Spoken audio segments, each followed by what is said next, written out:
Hello दोस्तों, कृषि विभाग की संपूर्ण जानकारी आपके अपने यूट्यूब चैनल पर जिसका नाम है एग्रीकल्चरल आइडियाज़। दोस्तों नमस्कार। आज हम आप लोगों को यह बताने वाले हैं कि बीएससी एग्रीकल्चर कोर्स करने के बाद हमें दुकान खोलना हो, शॉप खोलना हो तो एग्रीकल्चर कोर्स करने के बाद अगर शॉप खोलनी है, जैसे seed, fertiliser, pesticide, organic fertiliser को सेल करने के लिए हमें लाइसेंस की आवश्यकता होती है। बिना लाइसेंस के सेल करना कानूनन अपराध माना जाता है। आइए दोस्तों, हम इस वीडियो के माध्यम से एक एक स्टेप जानने का कोशिश करते हैं। तो चलिए दोस्तों, शुरू करते हैं। दोस्तों, सबसे पहले हम आपको यह बता दें कि यह लाइसेंस हमें डायरेक्टरेट ऑफ एग्रीकल्चर अर्थात कृषि निर्देशालय से मिलता है। दोस्तों, आपको यह भी पता होना चाहिए कि जैसे हम लोग ड्राइविंग लाइसेंस बनवाते हैं, टू व्हीलर फोर व्हीलर का अलग बनता है, इकट्ठा नहीं बनता है। अलग अलग अपनी योग्यता को अपनी योग्यता को दर्शाना होता है, तब जाके टू व्हीलर और फोर व्हीलर का लाइसेंस बनता है। वैसे ही खाद, बीज, कीटनाशक दवाओं का अलग अलग लाइसेंस बनता है। लेकिन दोस्त, ऐसा नहीं है कि इसे कोई भी एक व्यक्ति एक लाइसेंस बनवाए नहीं। दोस्तों, अपनी योग्यता के अनुसार तीनों लाइसेंस एक व्यक्ति बनवा सकता है। लेकिन दोस्तों, जैसा कि मैंने यह बताया, एग्रीकल्चर लाइसेंस के लिए बीएससी एग्रीकल्चर का कोर्स होना बहुत ज़रूरी है।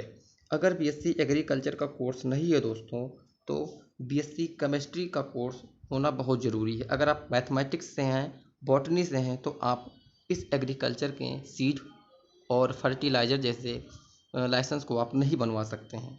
या तो आपके पास बीएससी एग्रीकल्चर का कोर्स हो, या तो आपके पास बीएससी केमिस्ट्री का कोर्स हो। दोस्तों, आइए दूसरी बात समझते हैं। लाइसेंस बनवाने के लिए जो हमारे पास दस्तावेज, जो कि डॉक्यूमेंट क्या क्या होने चाहिए, जिससे हम आसानी से अप्लाई कर सकें ऑफलाइन या ऑनलाइन।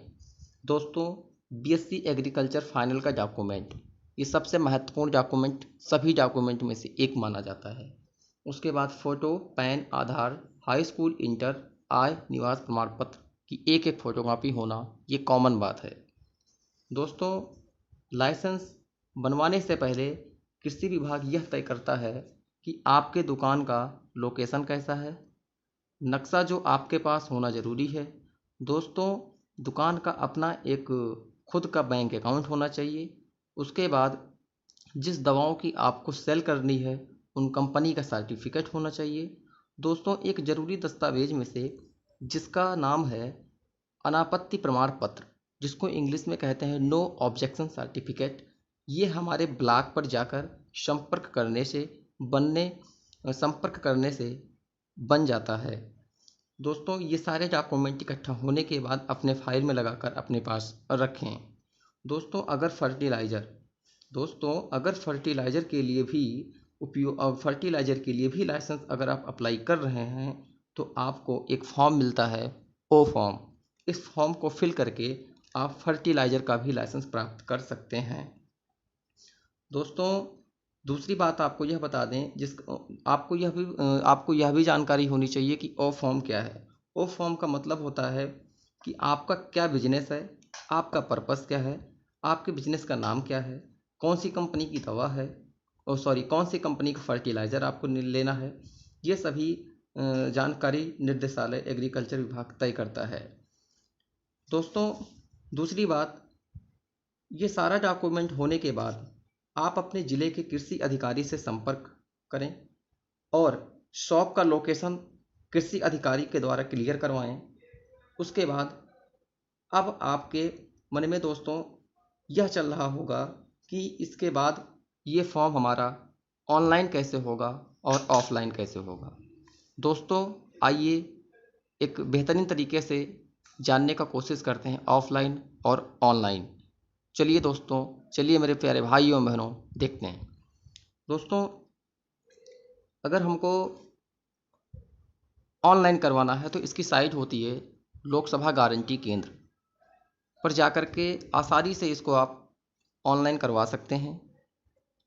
अगर ये प्रक्रिया ऑनलाइन आपके समझ में नहीं आती है भाइयों बहन, तो यह प्रक्रिया आप ऑफलाइन आसानी से करवा सकते हैं।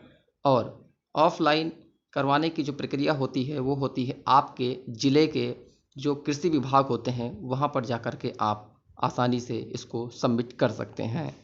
दोस्तों एक छोटी सी बात, अगर आप लाइसेंस बना रहे हैं, अगर आप लाइसेंस बनवा रहे हैं, तो आपके मन में एक महत्वपूर्ण बात उठ रही होगी कि fertiliser licence, pesticide licence, seed licence, इन तीनों का लाइसेंस बनवाने के लिए कितना कितना पैसा लगेगा, अगर एक का बनवाते हैं तब कितना पैसा लगेगा।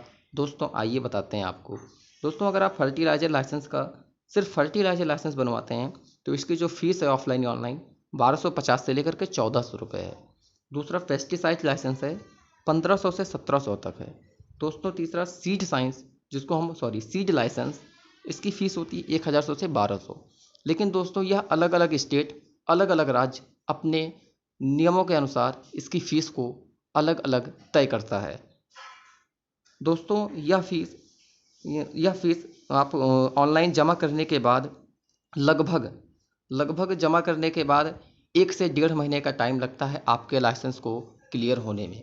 अगर दोस्तों 1 से 1.5 महीने के बाद आपको कोई सूचना या कोई मैसेज या कोई जीमेल पर मैसेज नहीं आता है तो आप अपने विभाग में जा कर के प्रमाण पत्र का क्रमांक के माध्यम से आप यह जानकारी ले सकते हैं कि हमारे लाइसेंस का स्टेटस क्या है। दोस्तों आशा करता हूँ कि आप इस वीडियो के माध्यम से कुछ जानकारी लाइसेंस के लिए ज़रूर प्राप्त किए होंगे। दोस्तों अगर यह वीडियो अच्छी लगी हो तो एक लाइक, एक सब्सक्राइब और एक शेयर इस छोटे से एग्रीकल्चरल आइडियाज़ के चैनल के लिए ज़रूर करना। बहुत बहुत धन्यवाद। Thank you so much. जय मां Saraswati. Love you. Take care.